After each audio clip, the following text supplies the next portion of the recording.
ha habido hoy un cierto debate sobre qué hacíamos el día 10, ¿no? Y nosotros hemos defendido que hiciéramos un pleno ordinario en todos los sentidos, porque pensábamos que también cabe la posibilidad de hacer un control a un gobierno en funciones.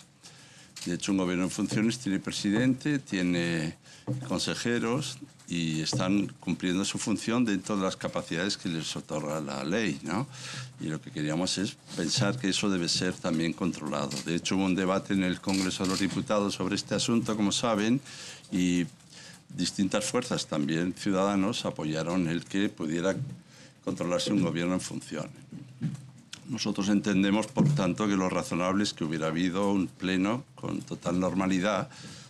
Por supuesto, todos hubiéramos tenido que comprender cuando nos dirigíamos al gobierno en qué términos, ¿no? Pero ha habido un debate sobre si debía hacerse así o no. Se ha señalado que en la sexta legislatura se procedió de otra manera. Yo he pedido que no nos comparemos con la sexta legislatura, que espero que esta no se parezca en nada a la sexta legislatura, donde ustedes ya saben cómo fue la sexta legislatura. También les quería indicar que yo comparto la posición del presidente, señor Garrido, que hablaba de normalidad institucional. A mí me da tranquilidad el saber que tenemos que desenvolvernos en normalidad institucional. Creo que si no se procede así, se da la sensación de parálisis, de incertidumbre institucional, y en ese sentido yo he apoyado, nosotros hemos apoyado que haya un pleno como todos los demás, dentro de las circunstancias en que estamos. Ha habido debate, distintas posiciones. Al final se ha tomado una decisión porque hemos votado cada cosa. Debe haber sesión de control. Entonces votamos unos a favor de una cosa y otros otra.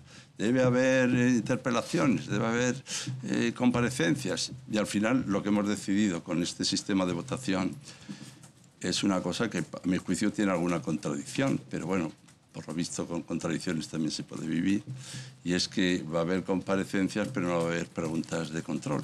Pero las comparecencias o las interpelaciones tienen esta dimensión de control, porque la labor de control al gobierno no se hace solo en las preguntas de control al gobierno, se hace también a través de las comparecencias, de las interpelaciones. Así que el gobierno no va a poder ser preguntado, pero va a poder comparecer ser interpelado. Bueno, hemos quedado en eso.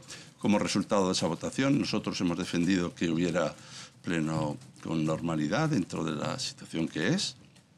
Otros han pensado, la mayoría, es decir, el apoyo de Ciudadanos a la propuesta del Partido Popular, pues ha sido que no haya preguntas de control. Bueno, aceptado queda, democráticamente aceptado, ¿no? Nosotros hemos defendido otra cosa. Se aducía un poco la idea de que como va a haber un pleno de investidura, pues total, es solo perder otro pleno más, es solo perder un pleno de un día más. Sí, pero este tipo de cosa a nosotros sí nos produce alguna inquietud. Y la inquietud es la siguiente, que sí sabemos que va a haber en un plazo determinado un pleno de investidura, pero yo espero que de ese pleno de investidura salga alguien investido, pero no hay que deducir directamente que haya un pleno de investidura que va a haber un presidente investido. Puede ocurrir que no sea así. Yo espero que lo haya, pero eso no es un argumento para decir, bueno, al final si solo perdemos uno o dos plenos. No los entretengo más con eso. Dado que va a haber sesión, pues nosotros vamos a pedir la comparecencia del consejero de Políticas Sociales para la situación de las residencias públicas en Madrid, y tenemos dos PNLs, una que tiene que ver con las obras del tren Móstoles-Navalcarnero y la llegada del ferrocarril a Navalcarnero, y pedimos la constitución de una comisión entre la Consejería de Transportes, Vivienda e Infraestructuras y el Ayuntamiento para seguir este acuerdo, cómo va. Y luego una PNL sobre la detección y tratamiento de menores con dislexia. Esto es lo que tiene que ver con nuestra vida parlamentaria habitual. Me voy a adelantar a una cuestión que probablemente he visto que también me preguntan a otros. Si quieren yo me callo y me la preguntan y entonces le respondo, pero ganamos un poco el terreno diciéndole que yo sí he sido convocado el lunes a las 6:30 de la tarde que desde luego yo he expresado explícitamente en la Junta de Portavoces que no había habido ninguna comunicación oficial sobre los contactos o las fechas, que simplemente lo habíamos oído en algunos anuncios. Entonces allí la presidenta ha dicho que serían los contactos el día 11 y 12. Luego al acabar la reunión se ha dirigido a mí muy amablemente, yo se lo agradezco, no esperaba tampoco otra cosa, para decirme que el lunes... Perdón, he dicho mal la fecha. Es que antes me parece que alguien ha dicho la fecha mal y yo me la he aprendido. Es lo malo que tiene el aprenderse cosas, que yo no lo he contrastado. Bueno, es el lunes y martes, perdón. Lunes y martes, gracias. Bien, y el lunes por la tarde. Entonces me han indicado que será de mayor a menor, luego es fácil deducir que el lunes por la mañana será el Partido Popular, o al menos antes de las 6:30 de la tarde. También he oído a la portavoz Lorena Ruiz Huertas que ellos serán llamados el martes por la mañana, lo cual quiere decir que a continuación sería llamado Ciudadanos. Eso significa que el lunes y martes somos consultados los 4 grupos. Si de ahí se deduce que hay una propuesta, la presidenta tiene que hacer formalmente una propuesta a oído de los grupos y luego a partir de 3 hasta 7 días, que ya se lo han aprendido usted de memoria, pues tiene que haber las sesiones de... Bueno, es la sesión de investidura, pero en 2 jornadas. Podría ser el viernes, no sumando no sé cómo, pues complicado, ¿no? Pero entonces ya tendríamos que hacer casi otra sesión el sábado. O sea que, como aquí jugamos más bien a imaginar qué puede pasar, pues siguiendo el reglamento que se cumple explícitamente, pues lo lógico es que sea la siguiente semana. No necesariamente, como ha sido citado, el día que corresponde al Pleno, podría ser cualquier otro día. Podría ser lunes, podría ser martes y miércoles. Esto bueno, hay una fiesta también por ahí, ¿no? Ya saben que el calendario me lo sé muy mal. Así vivo de bien. Bueno, con respecto a ese asunto, pues tampoco hay muchas sorpresas que decir. Nosotros, por ahora, que yo sepa, solo hay un candidato, al menos el Partido Socialista, el Grupo Socialista, más explícitamente, ha propuesto que sea yo el candidato y por ahora ha dicho el Grupo Podemos que, y lo agradezco, que va a apoyar esa candidatura. Pues tenemos 64 votos y los demás estamos a la espera de que haya más candidatos. Yo he mostrado también a veces mi disconformidad de que sea a la espera de lo que se decide fuera de estos grupos parlamentarios y de este Parlamento, ¿no? Una autonomía como Madrid, que tenga que estar pendiente de a ver qué dice el partido o qué dice el señor Rajoy. Todos mis respetos a él y al Partido Popular, por supuesto. Pero yo no dejo de sentir una cierta incomodidad en la autonomía misma de este lugar, el hecho de que estemos a expensas de a ver que hable ya quien ha de proponer. Me parece muy bien que se haga en coordinación, ¿eh? Yo esto no lo veo nada mal. Me parece muy bien que se consulte, que se debata, me parece estupendamente. Pero me llama un poco la atención esta sensación como de impasse, esperando que se diga la palabra. A mí esto me pone más de los nervios, pero son cosas mías. Yo espero que todo acabe bien y que la propuesta sea la propuesta que una realmente todas las sensibilidades del Partido Popular y también las una con las del grupo, una vez que el grupo conozca lo que le han dicho que conviene que les vaya mejor. Así que respetado queda. Una vez que se conozca ese nombre, pues nos será más fácil tomar la posición respecto a lo que ha de decirse a la presidenta de la Asamblea cuando seamos convocados. Pero para nosotros es imprescindible conocer ese nombre para establecer la posición. Nosotros por ahora tenemos un candidato. También quiero señalar, del mismo modo, que me parece un poco extraño que para algunos sea indiferente el nombre o que tienen ya la posición adoptada, sea quien fuere. En cualquier caso, de todas las maneras, por encima de cualquier otra cosa, que prefieren cualquier otra alternativa que la propuesta de mi nombre. Yo lo respeto también, lo acepto. A veces diría que hasta lo comprendo, pero dicho eso, me parece un poco llamativo, ¿no? Siquiera formalmente sería bueno esperar a ver qué nombre se propone para mostrar la adhesión, porque ahora se está mostrando adhesión a un nombre que no se conoce. Y esto sea quien fuere, siempre y cuando venga del Partido Popular. Esto es lo que hay al día de hoy. Y a su disposición.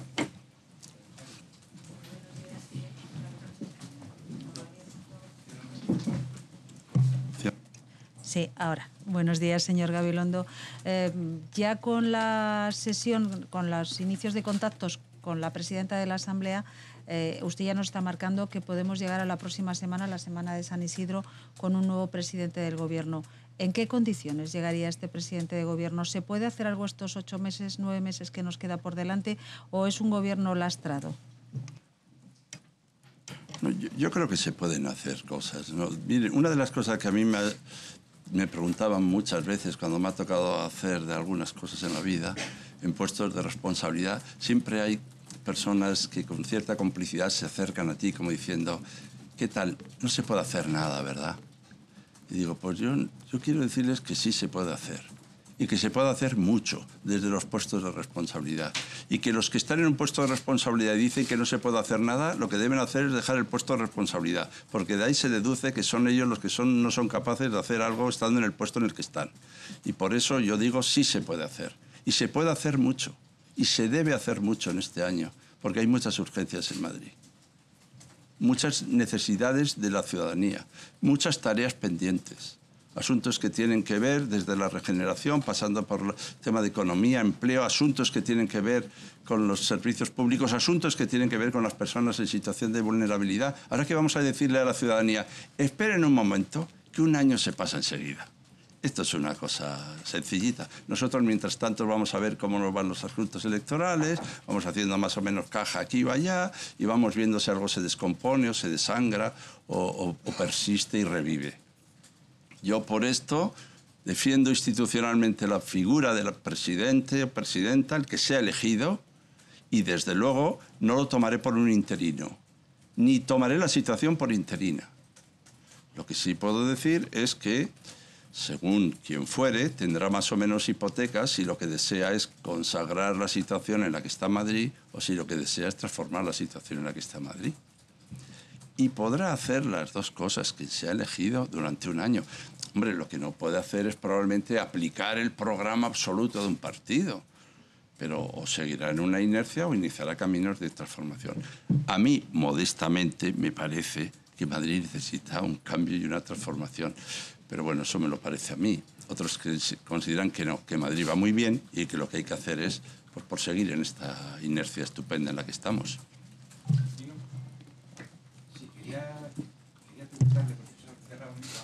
Sí. Ahoga. No, quería presentarle, ya nos ha dicho la portavoz de Podemos que sí hay un candidato que tiene 64 votos, que evidentemente se refiere a usted, pero no es suficiente para poder ser presidente de la Comunidad de Madrid. ¿Ha pensado usted en alguna ocasión con Podemos? Hay que hablar poco porque están dispuestos a apoyar sin querer nada a cambio, pero con Ciudadanos, con lo cual un par de votos le vendría a usted bien, intentar convencerle, porque usted es un hombre amante de la filosofía, de la lectura, del sentido común, explicárselo, la diferencia que hay entre ustedes y mantener a un candidato del Partido Popular, sentarse tranquilo, sin prisa, con un cigarrito, un cafetito, yo qué sé, o un poquito de agua mineral. Está bien hablar y explicarse, pero yo creo que la mayor explicación es nuestro modo de hacer y de comportarnos. Nuestra verdadera palabra son las cosas que hacemos, cómo planteamos las cosas, qué tipo de política hacemos, ¿no? Cómo concebimos la vida política, porque nosotros llevamos en la oposición 3 años haciéndola de una determinada manera. Para algunos les falta agresividad, vistosidad, otros pensarán que es un modo de entender la política muy adecuado, que es de no descalificar, de construir, de dialogar, de tratar de, desde la propia oposición, también hacer formas de gobierno. Pero yo creo que ya nos conocemos un poco aquí. Ya nos conocemos un poco aquí. Y nos conocemos lo suficiente después de tantos debates con tantas PNLs, donde hemos ajustado, debatido, acordado y decidido medidas. Nosotros hemos identificado 225 que se podrían aplicar ya, porque hemos hablado muchas veces aquí con distintos grupos que no son exactamente con los que coincidimos ideológicamente siempre, incluso entre los 4 grupos. Ya nos conocemos aquí. Y una vez que digo que ya nos conocemos aquí, bueno, está bien que hablemos, pero no es el momento de que nos demos conferencias. Es el momento más bien de que tomemos una decisión. Y a mí me parece que Ciudadanos, para un programa como el que nosotros queremos presentarles, y no acabamos de encontrar la ocasión para hacerlo, porque tienen algunas reticencias a que nos veamos así sobre eso, mientras a la vez dicen que no tenemos proyecto, pero en fin, cada uno hace lo que buenamente puede, solo que ya nos conocemos. Y pues también creo que Ciudadanos podía entrar en ese proyecto. No creo que sea nuestra propuesta radical ni extremista, ¿no? ¿Dónde están los extremismos en esta asamblea? Los extremistas habitan en sitios inexplicables a veces. No se piensen que el extremismo es patrimonio de nadie, pero a mí me parece que en este momento se podría haber hecho esa mayoría. Y me lo parece también por los datos, porque yo lo insisto en decir que el Partido Popular tiene 1.047.000 votos, ¿no? Bueno, pero entre los otros grupos tenemos 1.884.000 votos. Por eso cuando se dice, lo quieren arreglar en los despachos, no lo quieren arreglar en las urnas. O más urnas que el Parlamento. Es que es más urnas que el Parlamento. Lo que decía el señor Rajoy, eso son las urnas. Y lo que es la mayoría de este Parlamento, eso no son las urnas, esos son los despachos. 1.884.000 votos emitidos formalmente, si se decide con esa representación, eso es una cosa de despachos. Si se decide por una propuesta del señor presidente que se asume, eso son las urnas. Pues muy bien. O sea que seamos también serios, ¿no? A mí me parece bien, además, y es una ventaja que tenemos, que en la primavera del 19 va a haber, en cualquier caso, va a haber elecciones.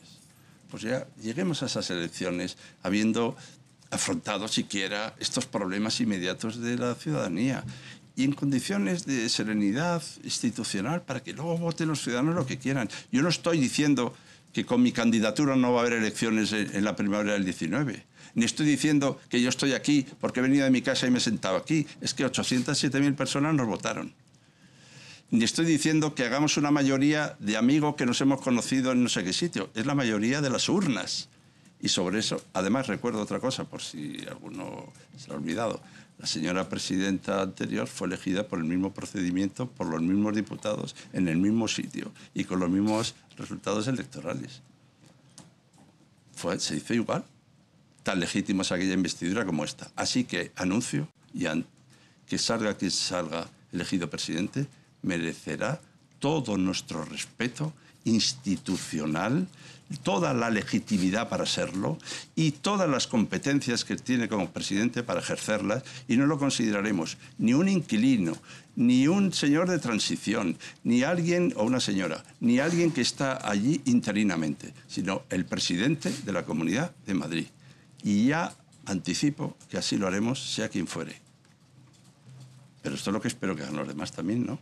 Si me permite, si está todo tan claro de quiénes van a ser los votos, es imposible convencer al ciudadano porque no presentar una imagen distinta a la actual, ¿para qué presenta su candidato?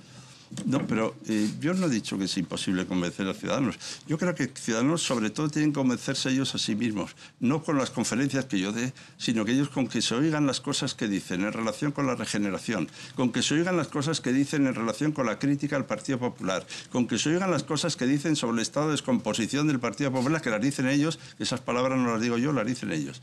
Con que se oigan eso y digan a la vez que necesitamos una política nueva, con que ellos se oigan lo que dicen, con que se comparan lo que dicen con lo que hacen, probablemente encontrarán la respuesta sin necesidad de que yo les diga nada especial. Yo lo que pido a Ciudadanos es que esté a la altura de su propio proyecto político. Y eso me parece a mí, con todo respeto y sin interferir en lo que decidan, que consistirían en apoyar una posición de cambio. Así que hasta el último momento, una vez que todavía no hay ningún candidato más, déjeseme a mí que esté por ahí, ¿no? Porque no hay ningún candidato más. Y luego, además, les puedo decir que soy candidato a ser candidato. Toda vez que eres candidato ante la presidenta para hacerle una propuesta, pero quien propone el candidato de verdad es la presidenta a la luz de la escucha de todos los demás. Esto me constituye en candidato precandidato. Soy candidato del Partido Socialista, pero no soy el candidato de la presidencia de la Asamblea para el debate de investidura. Puede ocurrir que el día del debate de la cuestión de la investidura yo ya no sea candidato, porque el candidato sea otro. Eso puede ocurrir. Así que mientras no haya ningún otro, déjeme estar por la zona. Sí. Sí, buenos días. Acabamos de conocer que la justicia ha rechazado la querella que presentó la expresidenta madrileña contra el señor Granados después de que contase al juez que Cifuentes conocía la presunta financiación ilegal y que tenía una relación con Ignacio González. Quería conocer una primera valoración de esa decisión de la justicia y saber si de alguna forma a la expresidenta se le pueden abrir frentes judiciales una vez que hipotéticamente dejase su acta de diputada en las próximas semanas. Gracias. Tengo que hacer dos tipos de juicios. Uno que sería un juicio personal, y el juicio personal es de respeto personal, porque yo también quiero decir que en este momento no tengo ninguna gana de que nos vaya bien a nosotros a costa de que le vaya mal a nadie. Lo que sí quiero decir por eso que espero que no tenga muchos problemas judicialmente. Incluso no es lo que yo deseo. Pero sí digo que políticamente lo que sí tiene que dar cuenta de todas sus acciones y actuaciones y de todas las decisiones que ha adoptado. Y políticamente no seré yo quien ponga dificultades, al contrario. Tenemos que pedir que se aclaren sus intervenciones, sus acciones o sus decisiones. Y ahí es donde respeto absoluto a la justicia, ¿no? Ahora oiremos distintas resoluciones, porque hay muchos asuntos que están por ahí pendientes. Nosotros hemos también, hemos considerado, por ejemplo, con el tema del campo de justicia o el del canal, es que hemos ido a personarnos, a presentar la denuncia. Pues, ¿qué queremos? Que los jueces digan su palabra, porque nosotros conocemos lo que conocemos, honestamente, tenemos pues a veces datos que los jueces saben trabajar, respetémoslo, dejémoslos trabajar. Si ahora han decidido esto, pues entiendo yo que es porque piensan que esto debe ser así desde el punto de vista legal. Yo no he escuchado mucho más los asuntos. O sea que yo distingo por ahora entre las personas a las que respeto siempre, en todo caso, y la posición política. Yo creía y creo que la señora Cifuentes no debía ser presidenta de la Comunidad de Madrid en las actuales circunstancias. Pero tampoco veo con buenos ojos el que a veces no se respeten suficientemente a las personas. Y no me refiero a esta resolución judicial.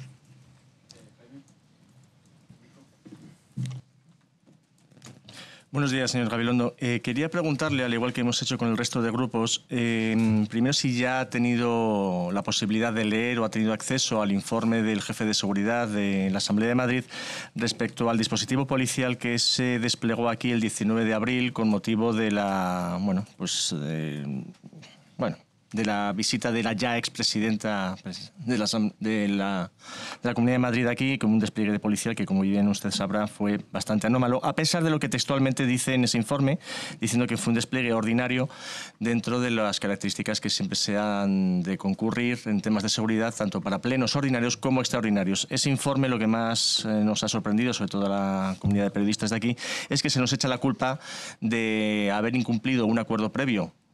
Yo señalo que nunca se produjo ese acuerdo previo y que las carreras y situaciones de tensión que se produjeron fueron por responsabilidad única y exclusiva de algunos periodistas aquí presentes.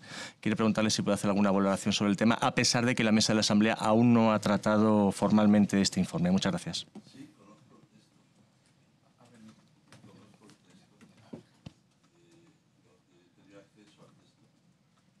Conozco el texto y he tenido acceso al texto. Y lo tuve, desde luego, me llegó formalmente escrito de un medio de comunicación. Es que yo siempre digo que no siempre a los medios de comunicación les damos información, a veces nos dan ellos a nosotros. Esto es lo que me pasó a mí, y lo conocí de arriba a abajo, y lo pude leer. Y esta fue mi primera noticia de ese texto, y lo he leído. Lo he leído. Primero, respeta el procedimiento. El procedimiento es, primero, los profesionales de los medios denuncian una situación. La denuncian ante la mesa, con un escrito que hay que mirar y que desde luego yo lo he leído con cuidado y que es muy serio y que me parece que se dicen cosas de mucha importancia. A continuación, la mesa estima que tiene que solicitar un informe. Lo solicita el informe. Bien, y ahora tendrá que valorar. Yo lo que puedo decir es que en esa mesa nosotros vamos a hacer unas cuantas preguntas. Y vamos a hacer unas cuantas preguntas porque desde la información que tenemos, incluso después de haber leído ese informe, yo puedo decir que a mí me parece que lo que sucedió fue algo impropio. Esto es lo que me parece a mí. No solo desproporcionado, como alguien ha dicho, sino impropio de que suceda aquí, nos parece.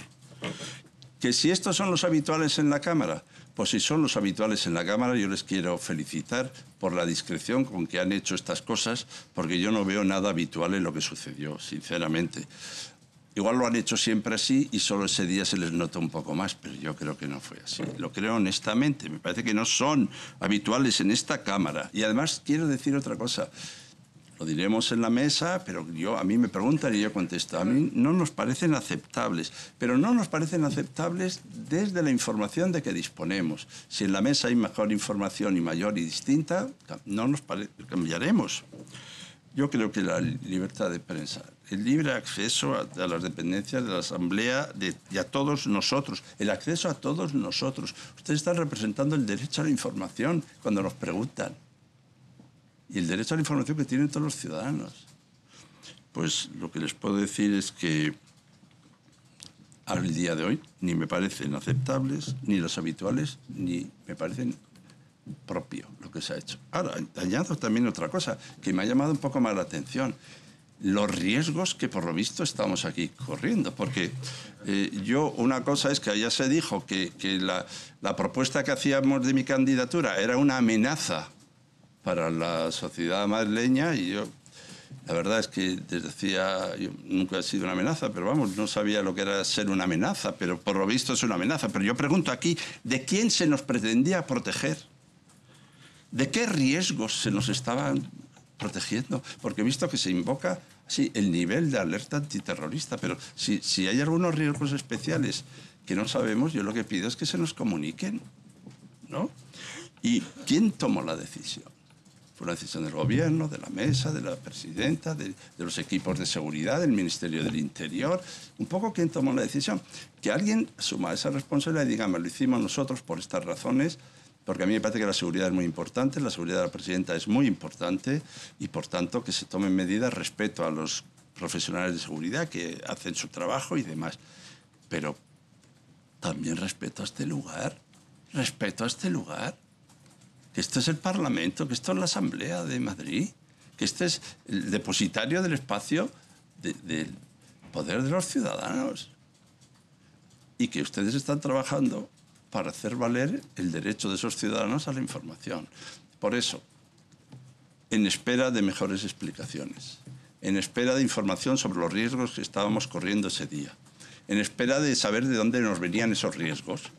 A mí me parecieron que no fueron las medidas habituales, que tenían un cierto tinte de alguna impropiedad y no nos parecieron aceptables. Pero si dentro de 8 o 10 días yo vengo aquí con otra posición, que puede ocurrir, solo será como resultado de una información eficiente y clara que a la vez ha de darse a los que han denunciado, ustedes, que en defensa de la libertad de prensa han denunciado lo sucedido. O nos dan otra información, o con la información de que dispongo, este es mi juicio. Y además, recuerdo que la Asociación de la Prensa dijo que las medidas le parecían desmesuradas y mostraron su rechazo. Y además, la Federación de Asociaciones de Periodistas de España compartió esa misma posición. Así que me parece que es inexcusable que ante la opinión pública se responda de estas acciones y de esta gestión y que se facilite el trabajo de los periodistas. Esto es lo que yo pienso. Pero entiéndase que lo hago con la información que puede ser limitada antes de que la mesa se pronuncie y desde luego si la mesa se pronuncie será el acuerdo también de todos y por tanto eso es una información de parte, pero es que yo hablo de mi parte y estoy abierto a escuchar las razones de los demás.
Bueno, yo lo que creo, lo primero es que las dos cosas que han sido citadas no inhabilitan ni al señor Franco ni al señor Rejón para desarrollar sus actividades políticas y para aspirar a tener responsabilidades y para tenerlas.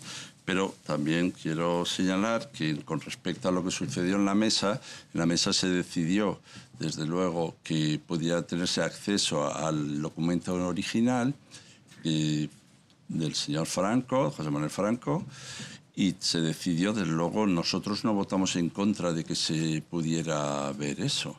No nos opusimos a que se vea. Nosotros siempre creemos que las explicaciones que ha dado el señor José Manuel Franco son claras y suficientes, y puede haber algún primer momento en que en una interlocución se dijo de una u otra manera, pero quiero subrayar que el señor José Manuel Franco no ha inculpado ni a los medios de comunicación que han dado esta información, ni a los administrativos que transcribieron eso. Y lo que él ha asumido su responsabilidad desde el principio sin culpar a nadie. Y estamos hablando de unos hechos de hace 23 años que se rectificaron hace 15 años. Los asuntos de los currícula de los españoles en los últimos 15 años y de los españoles que han modificado sus currícula en los últimos 15 años y de los políticos que han cambiado su currículum en los últimos 15 años me llevan a pensar que hay que poner en el currículum lo que verdaderamente ha hecho cada uno. Que esta preocupación pues obedece a las razones que cada uno sabrá, y el señor Franco da sus explicaciones, pero sí puedo decir que a mí me gustó que saliera pronto, que asumiera su responsabilidad sin culpar a nadie y que diga que es una historia de 15 años. Él es licenciado en Derecho y así como tal está figurando desde hace 15 años aquí. Lo otro, él lo ha calificado como un error y él dará sus explicaciones, pero sí puedo decir que me parece un disparate que los asuntos de los currículas se identifiquen con los asuntos de lo que ocurrió con la señora Cifuentes. Es un asunto diferente. Acaba en una intervención parlamentaria en la que se falta presuntamente a lo que yo entiendo, al menos por verdad, y de luego tiene que ver también con el daño institucional producido, de luego a la universidad, a la connivencia que pueda haber, entre comillas se ha dicho, entre el interés particular de quien tiene poder y ejerce poder y tiene una relación y una visión del poder y las irregularidades cometidas presuntamente en una universidad. Y además siendo uno presidente del gobierno, presidenta del gobierno. O sea que sí, el tema de los currícula, yo agradezco el que desde los medios de comunicación se haga un esfuerzo serio para que se aprenda en toda la sociedad y luego en los políticos especialmente a que pongamos lo que hemos hecho y no nada más. Los políticos, lo que se busca es que tengan la formación, que sean competentes, que honestos, trabajadores. Nadie ha dicho que hay que tener un máster por las universidades alemanas para ser candidato a diputado. Se podría poner esa condición, pero no la veo imprescindible. Pongamos lo que honestamente hemos hecho cada uno. Así que yo no voy a decir que da lo mismo lo que se ponga en el currículum. Y luego el asunto del señor Rejón, pues se resuelva universitariamente en los ámbitos universitarios, estaban las decisiones que hay que tomar. Pero no esperen que yo vaya a hacer una descalificación de él como candidato por este asunto. Muchísimas gracias.